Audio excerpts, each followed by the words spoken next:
All right, I'm Chris Avina with American Outdoor News, and today we're speaking to Congresswoman Lauren Boebert and Congressman Tiffany regarding the Trust the Science Act, a bill that they're both supporting. Thank you both so much for coming on to discuss such an important topic.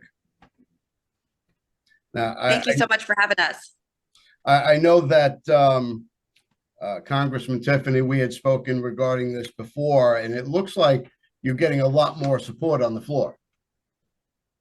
Yeah, there's certainly more interest, and I really want to thank Representative Boebert, who has led on this, and of course, been a big issue across our states. And it's time to delist the wolf and allow our states to manage the wolf population. It's as simple as that.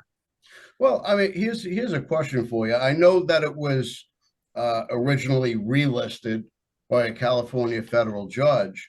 Why is it that we're allowing people to make decisions on topics that they're not qualified to make a major decision on?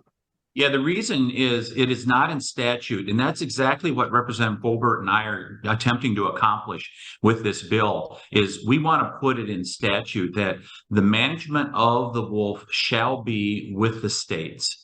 And for example, in Wisconsin about a decade ago, this predates the California judge. There was a DC judge here that relisted the wolf about a decade ago. And after it was like 2 or 3 successful seasons in Wisconsin, where the state proved that they could manage the wolf, that judge took it away from us. And what we need to do is put it in statute so that the states shall do the management. We had 26 wildlife biologists that said a decade ago, this has met the delisting requirements of the Endangered Species Act. You should delist.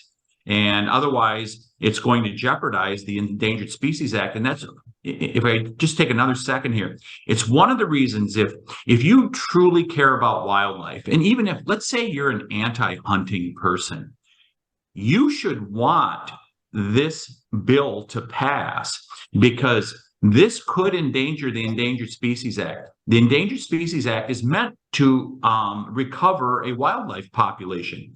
It has now recovered. It's a success story. And the Endangered Species Act could be jeopardized. And that's what those wildlife biologists emphasized. Now, I mean, the wolf is an apex predator. So are people. What happens when you put 2 apex predators in the same sandbox? Lauren, you want to go ahead on that? Sure. Well, certainly we have farmers and ranchers that are going to have to do what they can to protect their livestock, to protect their property. And even as a mom, I'm concerned about children. I mean, this is a big deal.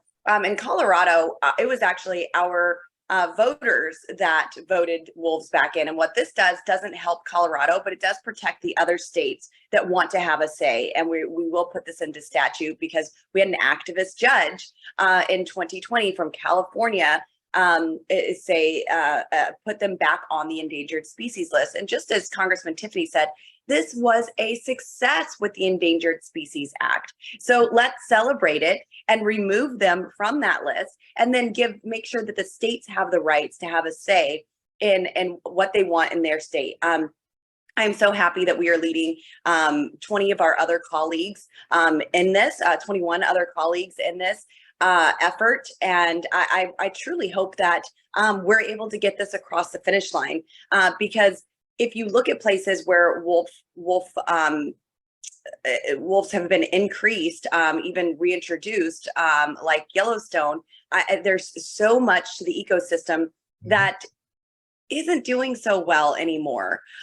So we have to do what we can to be able to protect our states, our areas, when it comes to hunting, when it comes to our farmers and our ranchers and their livestock. This is very, very important. In Colorado, it was Denver and Boulder that voted for Western Colorado to have wolves. And I think it would be fine if we just captured them all as an apex predator, put them in cages and sent them down to Boulder where they really want them. I think that should be a catch and release program that all Republicans can even get behind. Well, how has it affected your state, the reintroduction of wolves? Well, so in my state, it hasn't exactly affected us just yet. They haven't fully introduced this yet, but we already have wolves. And that's what we were trying to communicate to voters while the ballot initiative was live, and communications were going on with that, because extreme environmentalists and the left were saying that we did not have any wolves, and we have farmers and ranchers that can absolutely say otherwise. Mhm. And oddly enough, as soon as the ballot measure passed and we said we were going to reintroduce wolves, well, then some folks from our state legislature and even our governor were posting pictures of wolves that we have in our district and saying, look how wonderful these animals are. Like, oh, well, where'd you find those? Because I didn't think we had them in the district. But this is something that is a problem. It's not a massive problem in Western Colorado at this time because we have so few, but a reintroduction of the gray wolf, which is not native to Colorado, this would be a massive problem. Yeah, there's no doubt. And I would go on in regards to that, Chris. Representative Boebert is absolutely correct, as those wolf numbers will grow exponentially because we saw it in Wisconsin. Oh, yeah. The carrying capacity that the Fish and Wildlife Service still has on record that goes back to 1999 is 100 wolves in the Upper Peninsula of Michigan and Wisconsin together. They still have not changed that from 100. There's well over 1,000, probably over 2,000 wolves in the state of Wisconsin, but it's harming livestock producers. Families see their pets taken regularly. And if you look at the big public land areas, county, state, and federal forests, you find very few deer anymore where you have these vast tracts of land. So what used to be a great tradition in northern Wisconsin, the deer hunting season, the 10-day gun deer season, you don't see nearly as many people that come up anymore because they will not find deer on those vast expanses. And think about that. Some of those deer hunters, they don't have property that they own, perhaps a house in the city or whatever, and you're not going to hunt there. They would go to these big expanses of public lands, and that's where they would hunt in the fall. They don't do it anymore because wolves have driven the deer out of there, and deer have largely become urbanized. Where I live in northern Wisconsin, you see them real tightly clustered, where you see houses and things like that in the towns and villages and whatever.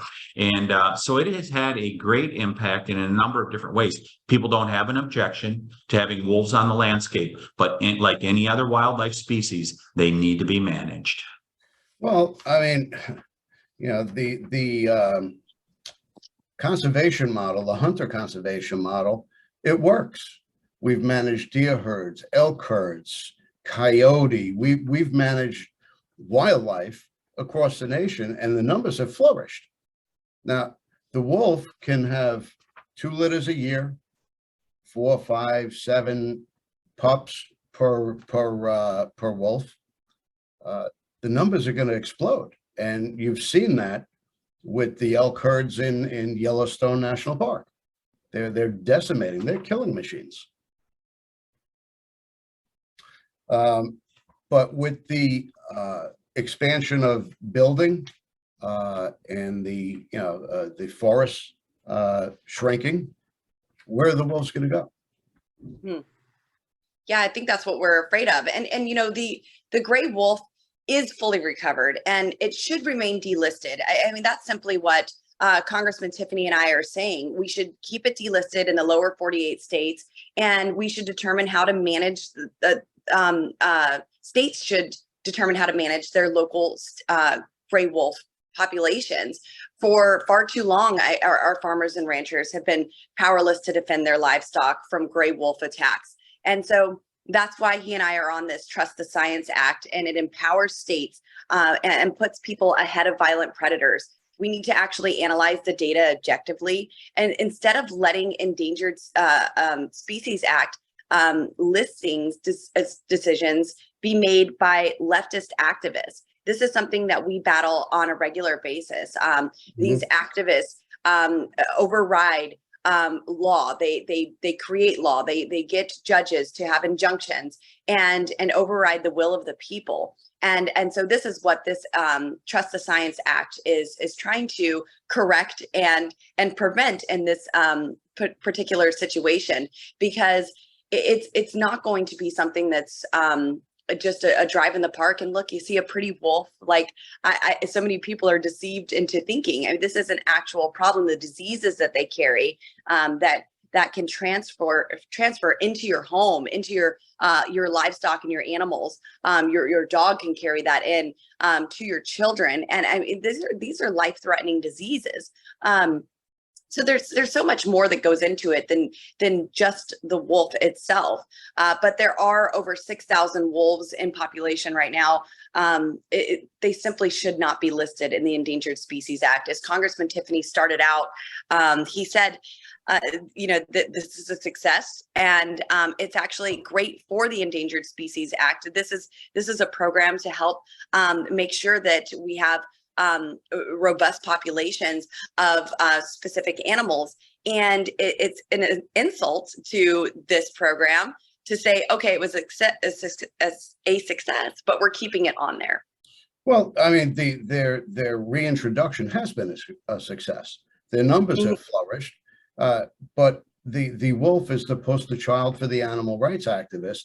Do they take into account the ripple effect of reintroducing them to an area where the herds are being decimated? They're coming into the residential areas. The farmers are in peril of losing their livestock and possibly a child. Right. They, Hey, Chris, so you're starting to get to the heart of the matter. What is the why and who is behind this? So let's repeat. 26 wildlife biologists from the upper Great Lakes states said a decade ago, when the judge in Washington, D.C., by the way, Lauren, Judge Burl Howell, when she said we're going to relist, they said 26 wildlife biologists, the wolf needs to be delisted. It's recovered. But why is this? Why do they follow this with such passion? Some of the corporate environmental groups, the corporate animal rights groups who are rich beyond belief. They have incredible amounts of money.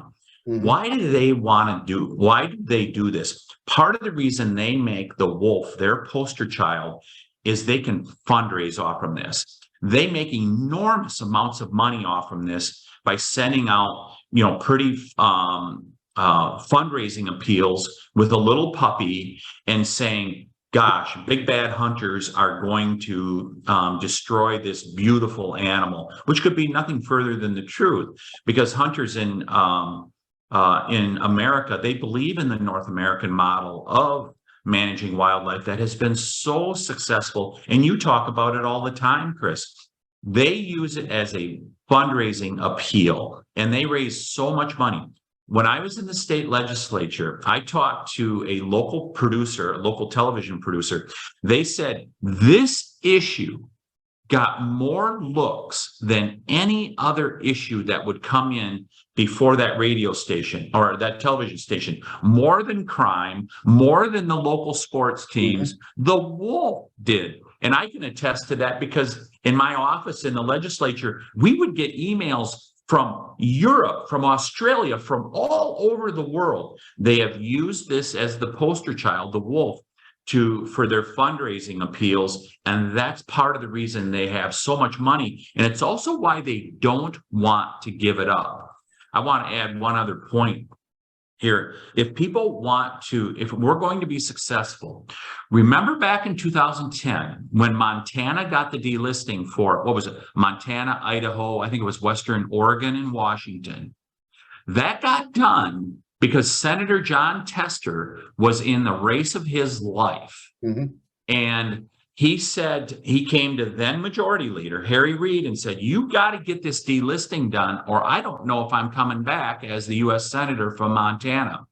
Well, there's not the same, but there are U.S. senators that are up for re-election in 2024, and it is time to put a lot of pressure on them. One of them is in my state, in Wisconsin, Senator Tammy Baldwin, who has expressed support for delisting the wolf, and I give her credit for that in the face of some of the radical environmentalists and animal rights groups that live as her neighbors in Madison, Wisconsin. People need to put the pressure on Senator Baldwin and others to get this done. This is the time to get it done, because, I mean, the science is there. The wolf is recovered. Well, here's the thing, that they are raising a tremendous amount of money based on saving the wolf. But what are they doing with that money? You know, we have the Pittman-Robertson Act, and we're raising billions of dollars and putting that directly into conservation. What are they doing? Filing lawsuits, right, Lauren? Yes, that's exactly what they're doing. They're not putting it into conservation. They're putting it in lawsuits to go after more of your rights, to take over more of America like they want to radically change the agenda here in our nation. And gosh, they're so successful at it. All of these groups do such a really fantastic job at fundraising at our expense, and then turning around and suing all of us for it. But you know, this is a huge thing in putting pressure on your congressmen and on your senators. That pressure, that means a lot.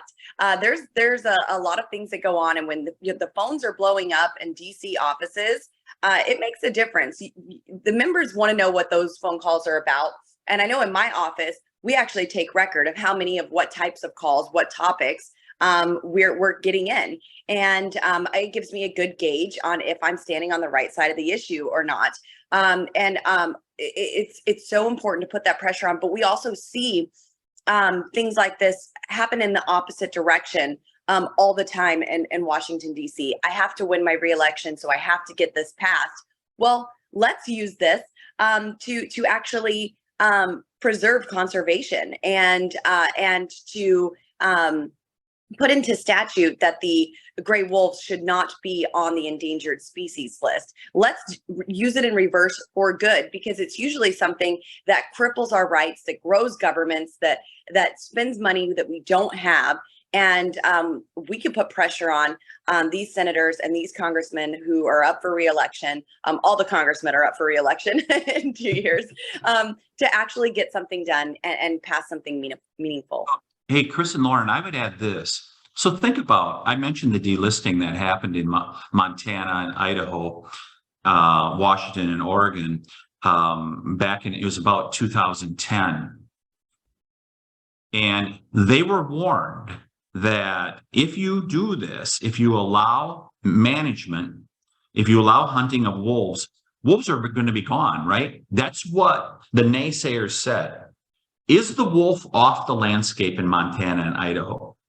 If anything, the numbers have grown. We have proof right here in the United States of America that when you return management to the states, the wolf will continue to thrive on the landscape. There's no reason for this delisting to not go through. And I hope everybody out there that's listening to this, contact your congressman, contact your U.S. senators and say, it is time for delisting because we want to preserve the Endangered Species Act. Well, I know we're pressed for time here, but in closing, I want to say that, you know, over the past years, the American public has been programmed to trust the science. How come they're not trusting the science here? Well, that science that they were programmed to trust was false. You know, so that's the problem here. We Republicans, we've been saying trust the science on many, many issues because there is real scientific data that points to the solutions that we are pushing for. Unfortunately, the left trusts a narrative more than they do the science. And so that's what we are continuously battling. So we are really just using their argument against them and say, truly dig into this, look at the data, look at the statistics, the studies that are out there, and join us in delisting the gray wolf. Well, I want to thank you both for coming on today. certainly appreciate everything that you're doing. And we look forward to speaking to you both again. Thanks so much, Chris. Thank you. Thank you, Congressman Tiffany. Good to join both you and Lauren in regards to this really important issue for all of America. Okay, I appreciate your time, and I'll let you get about your day. I know you got a full schedule today. Thank you, Chris. Thanks again. Bye-bye. We love our children. We protect them. We guide them. We prepare them for life in the world. With all that we do, from deep in our hearts, we cannot control all things. Life-threatening illnesses and disabilities affect far too many of our children each year. While we cannot change the circumstance, we can make dreams come true. Dreams to provide hope, to provide spiritual healing and strength, to provide moments of happiness and relief in the hardest of times. We can give a glimmer of light and hope in a time of darkness and despair. Join huntofalifetime.org to help make dreams come true, to provide hope for children with life-threatening illnesses and disabilities. Hunt of a Lifetime is a nonprofit organization fulfilling dreams for hunting and fishing trips to youth 21 and under with life-threatening illnesses and disabilities. Visit huntofalifetime.org to learn how you can make a difference.